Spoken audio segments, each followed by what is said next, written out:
What's going on, Jerome's beautiful Thursday? Birds are chirping and stuff, and it's time for another Vikings news dump. Also, college football was back last Saturday, but Gophers, UNC tonight, it's going to be good times.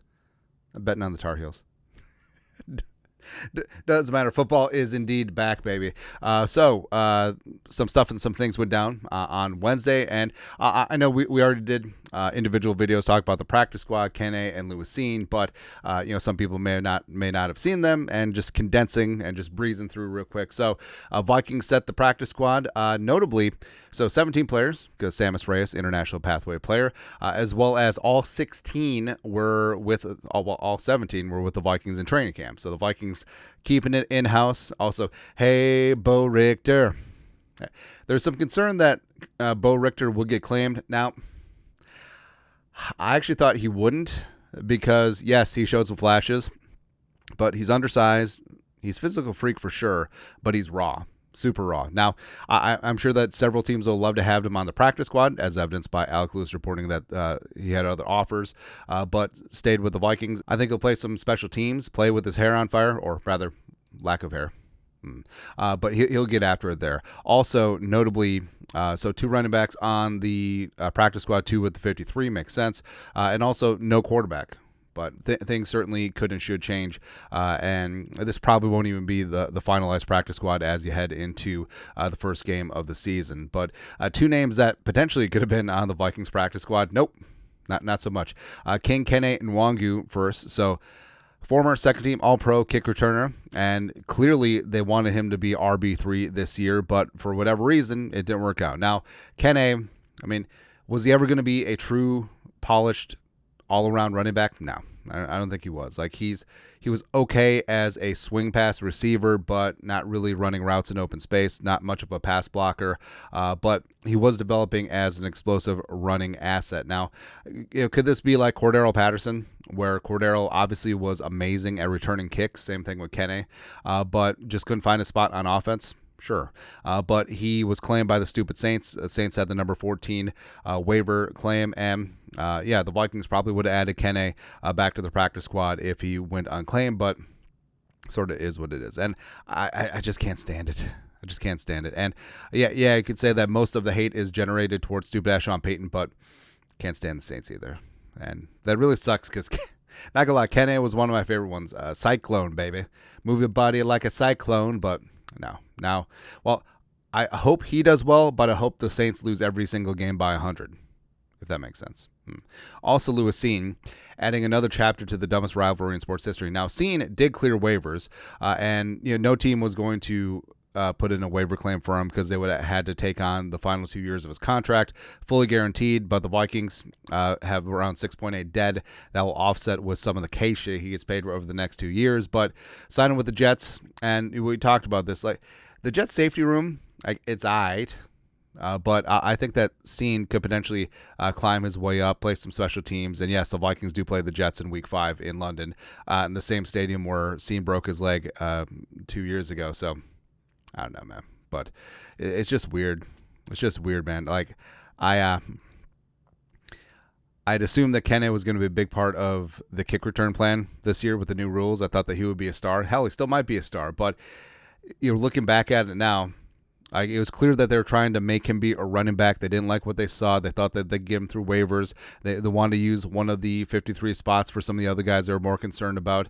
And also, Coach Daniels was having guys like Gaskins and Chandler and Thayer Thomas and Brandon Powell returning kicks because they were preparing for life without him. Makes sense in retrospect. And seeing, it didn't work out here. For a myriad of reasons, scheme change, injury, obviously stacked at the safety room. I don't know, but I'm wishing him the best. Actually, wish him both the best, just not against the Vikings, except for I hope the Saints lose every game by 100. but Kene bust a kick or two. I don't know, man. Something I do know is Brad Johnson, BJ. Also, what's awesome? Brad Johnson's son is named Maximus. Former quarterback at LSU. I think he's bounced around. I think he was at Texas A&M too. But 2 former teammates reunited, and it feels so good. Now, obviously, we're teammates here, but yes, there were teammates back in the day. Tampa Bay. They won a Super Bowl together. So Brad Johnson, Kene McCardle, Big Bad Brad back in the building, TCO. Great to visit the Minnesota Vikings facility today and see one of my favorite receivers, number 87, Kene McCardle, one of the best wide receiver coaches in the game. And yeah, these guys are bonded together. They won a ring together. Also, check out Six Deuce Impala, Jeff Christie, getting some, man. It's so weird, like how many former Vikings just got rings elsewhere, players and coaches. Yeah, we'll just call that weird. But either way, Brad Johnson's looking good, man. Hey, Brad Johnson, slinging Sam Darnold doesn't work out. Hey, put Florida State back on the map. You can honestly make a very good case that Brad Johnson has been the most successful Florida State quarterback of all time. Now, I'm a big advocate, obviously, of scout the player, not the helmet. But I don't know, like who's he up against? Jameis? Sure. I mean, Jameis led the league in passing one year, except he also led the league in interceptions. And I don't know, Christian Ponder. Sure. Joe Mauer. I don't know, man. But, I mean, Brad Johnson was kind of fun back in the day. Like, he was your stock, like 6'4", 6'5", statue in the pocket quarterback, although he did complete a pass to himself.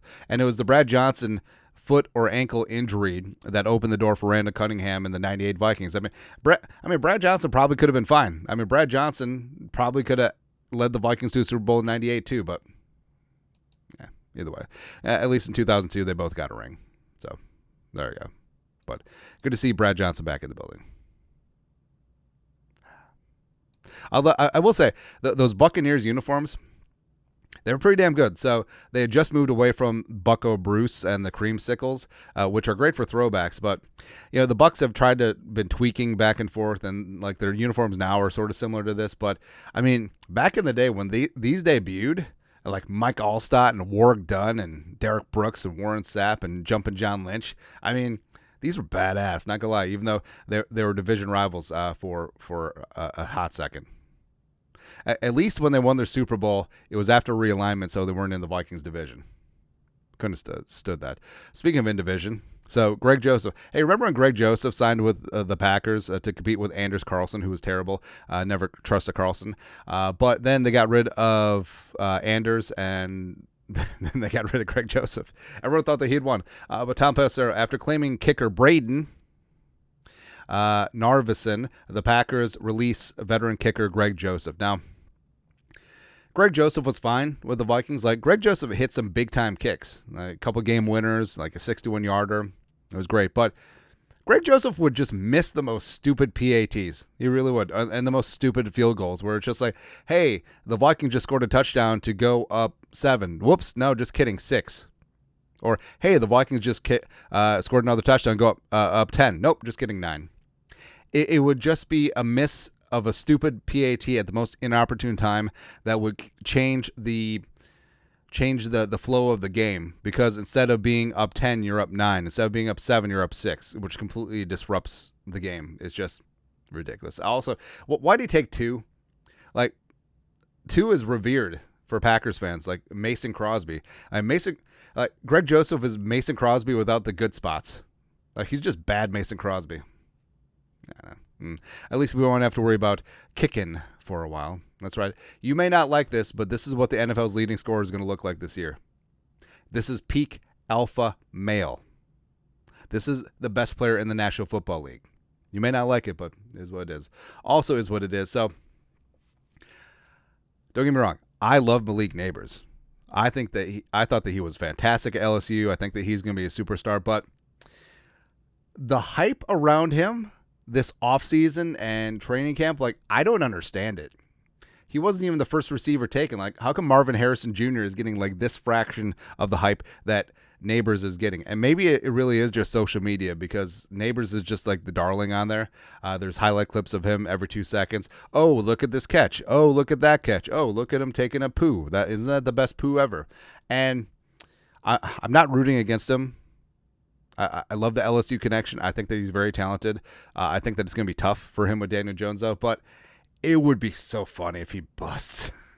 It would be so funny if he's terrible and all of this hype just goes. Probably not going to happen, but yeah. So long story longer. So he came into the league, was wearing number 9 with the Giants initially. And the Giants announced, with permission from the family of Giants legend Ray Flaherty, Malik Nabers will wear number 1. Flaherty's number was the first to be retired in pro football history. So Malik Nabers gets to wear number 1.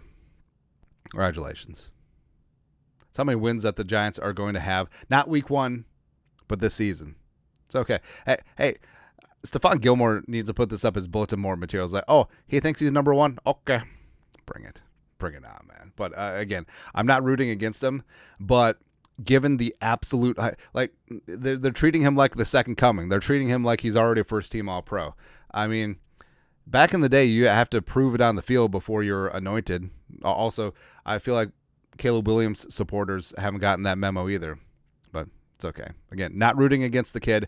I think that he's a stud, but it would be so funny if he's just bad. Anyways, that's it. Today's Vikings news dump. You guys are the best. You know what to do. Skol. Production value.